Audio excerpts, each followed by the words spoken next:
Not exactly knocking on the door of the poorhouse begging a night's lodging. Keeps it under his hat, though, with his brains.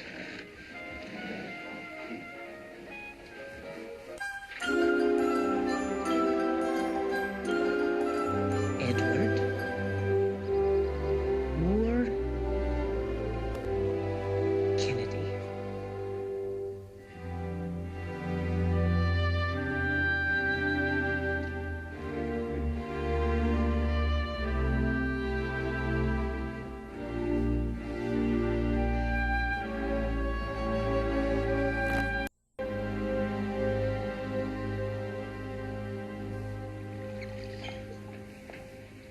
I don't think you understand, Joe.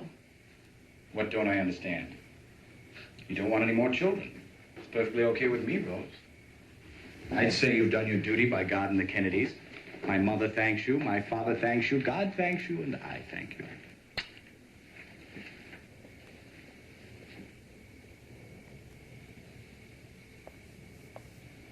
I want us to have separate bedrooms.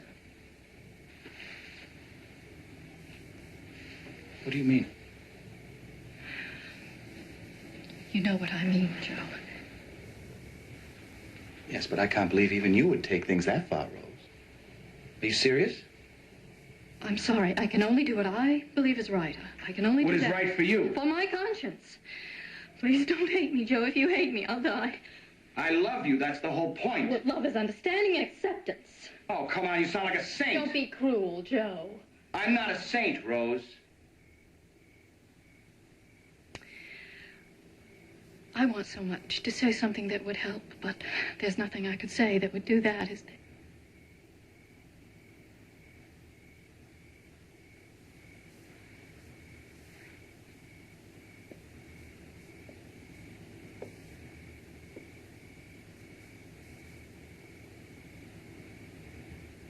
Well, I guess I know you well enough to know that you've given this all the thought you intend to. And I certainly know you too well to think that you might change your mind.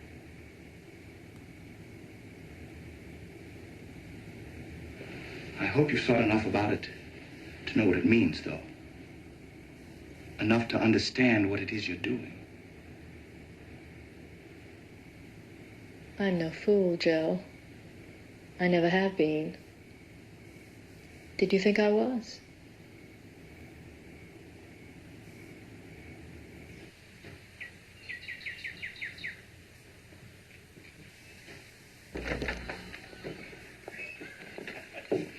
Welcome to Georgia, Joe. Hello, Franklin.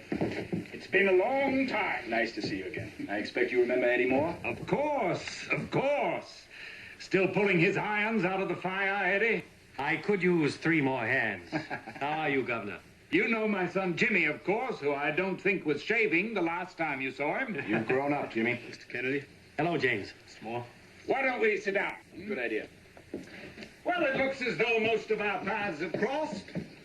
And some of our swords, perhaps? Mr. Kennedy and I used to have occasional differences of opinion back during the war, Jimmy. When I was Assistant Navy Secretary, and he was running Bethlehem's shipyard up in Quincy, Mass. Remember, Joe? Fortunately, Jimmy, time heals most wounds. How's the family, Joe? Couldn't be better. My 2 oldest boys are raising hell at Choate. Our newest addition is raising hell at 3 o'clock in the morning, screaming for his bottle. You know what my son Jack wanted to call the baby? George Washington Kennedy. Wiser heads prevailed. They named him after me. As for Joe Jr., looks like he's taking a very strong gander at a future in politics. Youthful folly. He's presidential timber, Franklin, if ever there was. Tell him he'll have to wait his turn. Me first.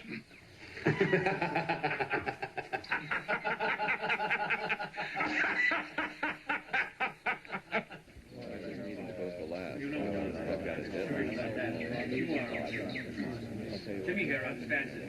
The weren't doing. Get from them as soon as they have anything to let us know about. Yes, I know. Of course, the tell them press will be the very As they come up to talk about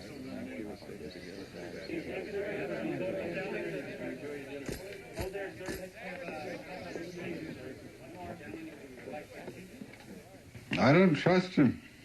You don't trust anyone, Louis. That's why I can't do without you.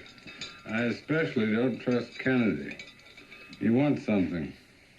If he didn't, I wouldn't trust him. Personally, I like the man. I think he's a grand fellow. And clever. You know, he came through the crash without a scratch. Why? Because he saw it coming and converted all his holdings to municipal bonds and cash. He was sunning himself down in Palm Beach while most of his friends on Wall Street were watching the roof cave in on them. It's not that he had any more dope than the rest of us. He was just smarter than most. And a lot richer now. Did he mention any figures?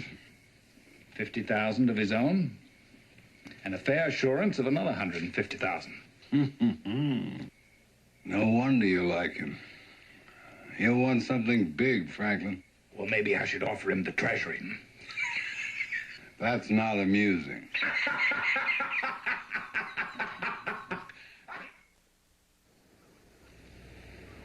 Hearst people are going to be an important force at the convention. I think I'd give Franklin some help there. Hearst is holding 86 delegates from California and Texas in his back pocket for Ghana, threatening to make the convention go to a 6th or 7th ballot. You're getting too good for me. So a loser? If the convention goes that far, it could be all over for Roosevelt.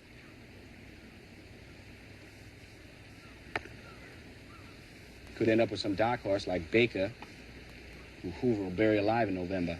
If I could pry those delegates loose from Hearst, Franklin could win going away, maybe on the 3rd or 4th ballot. Well, it wouldn't be the first time you've gotten to someone's back pocket now, would it? Oh, too bad. It's all in the game, Rosie. You like this new one a lot, Joe, don't you? This one what? This new game. Politics? I haven't been this excited about anything since I got into the movie business. Which you came out of pounds lighter than when you went into it, you may recall. And $5 million heavier, hun. Pounds for dollars, I'd say it was a fair deal. And I still say that Queen Kelly could have been one of the greatest pictures ever made if we'd have ever been able to finish it. I read in the paper that Gloria Swanson had a baby recently. I heard that.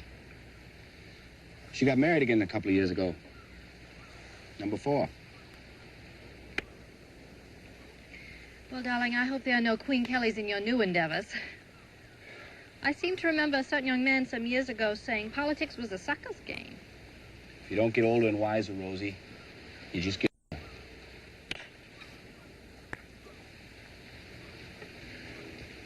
Politics may be a sucker's game, but I'll tell you one thing I believe absolutely.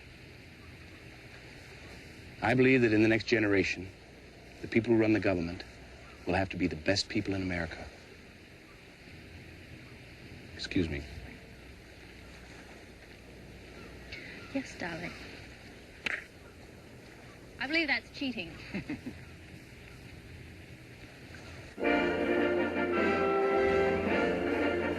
After balloting all night in vain, the grand climax of the Chicago Democratic nomination battle comes as William Gibbs McAdoo announces California... Joe, stop holding the popcorn. Give Bobby some popcorn.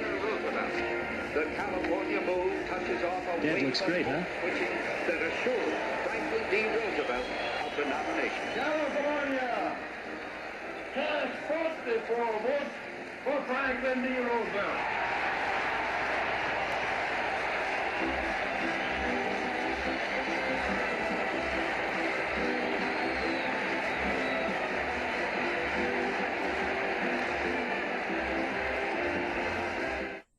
This is your hit pause moment.